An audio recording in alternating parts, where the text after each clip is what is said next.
Hey guys, so today I'm going to take you behind the scenes and show you how I made this video that I posted last year, which was by far my most involved video to date. If I had to estimate how long it took to make, it was probably around 200 or 300 hours, and I was working on it for over a year from start to finish, including some breaks in the middle to work on other videos. But anyway, I've had a lot of people ask me how I made it, and since it was such a long process, I thought I'd make a video on just that. Let's start from the very beginning with the inspiration for this video, which was this video by Mystery Guitar Man, whose videos were actually what got me into making videos in the first place.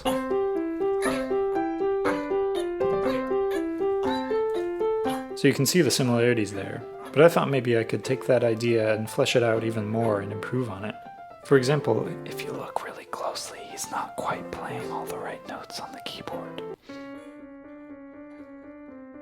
But that doesn't really matter, it's still a great video, and he has all sorts of other awesome videos, so you should definitely check those out if you haven't seen them before.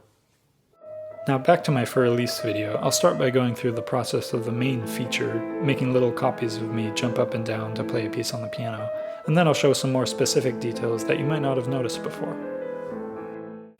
The first step was to make a ghost piano that plays itself without anyone on it, like this. Let's take a look at just one of the keys.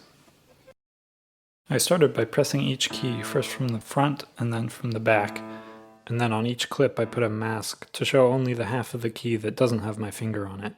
You'll notice that I also included the reflection, which I'll get into later. Then I put a still image of the keyboard underneath and combined the two halves of the key on top of that. So now we have one key that plays itself. Then I took a freeze frame in the middle of the key press so I can adjust how long the note lasts and to synchronize the end of the note when the key comes back up to the resting position.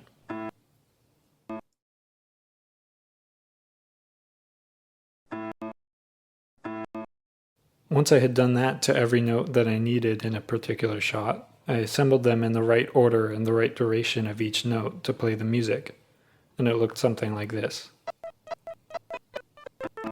Now obviously the audio sounds really bad because every note has a still image in the middle that doesn't make any sound, so I recorded the audio separately. Now for the fun part, where I get to jump around on a green screen in a suit for almost 5 hours. But first I had to decide which beanzos would press which notes and what kind of personality I'd give each clone. Once I did that, I set up my green screen using the same hall that the piano was in to keep consistent lighting. So I acted out each part, imagining where the keys would be under my feet, and hoped that they came close to lining up with the actual keyboard. Then I slapped them onto the ghost piano with a chroma keyer, and then came the really fun part, which was animating the jumps to follow the motion of the keys, since obviously the ground doesn't move down when I jump on it, unlike a piano key would. This was the most time-consuming part, especially since I was using an older computer at the time, and having even 2 green screen effects on at the same time made it run like a snail.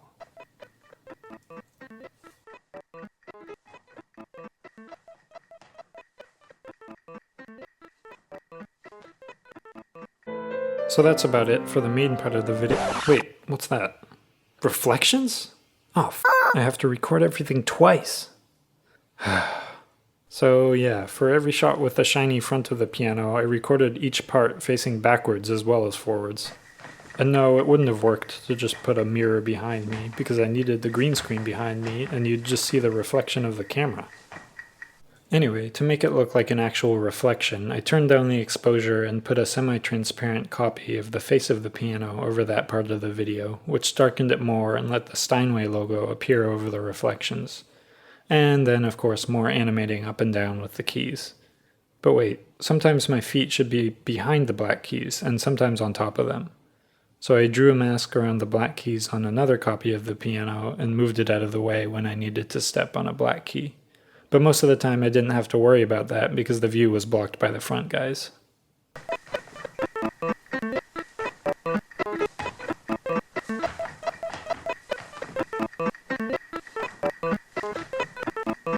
Alright, that about covers it for the main part of the video, so now let's take a look at some specific shots. When my clones come out of the bag, that's another mask that moves along with the bag as it goes across the screen. And don't forget the reflections. For this panning shot, I had to adjust my feet to stay parallel with the keys as the perspective changed, so I sped up the shot to hide the little shuffle I'm doing there. I also had to manually animate the path each guy takes so they stay in the same spot on the keys following the uneven camera movement. And again, reflections. Here's how I moved the pedal. Pretty simple to just crop my hand out. A little less simple was the shadow of this guy. It's actually 3 copies of that same take, stretched out, blurred, turned black, and made mostly transparent. I did my best to match the angle to the other shadows in the shot. This here is just another mask with some feathering to make the transition from dark to light. No need to look at my hand, I definitely didn't go out of the frame when I recorded that. For this shot, I had to do a lot of frame-by-frame masking for when my feet go behind the keys, just like before with the reflections behind the black keys. Also, 19 simultaneous green screens makes for an excruciatingly slow editing experience. Here's what this one looks like unedited. That's a piano bench underneath the cloth. More shadows. These ones had to have more of a red tint to match the color of the floor. Even more shadows, and just for fun, here's me acting out the little climber.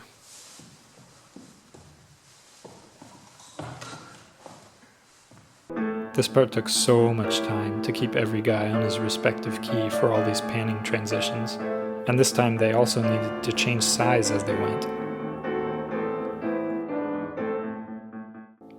Here's another homage to Mystery Guitar Man's video. Sorry, little guys.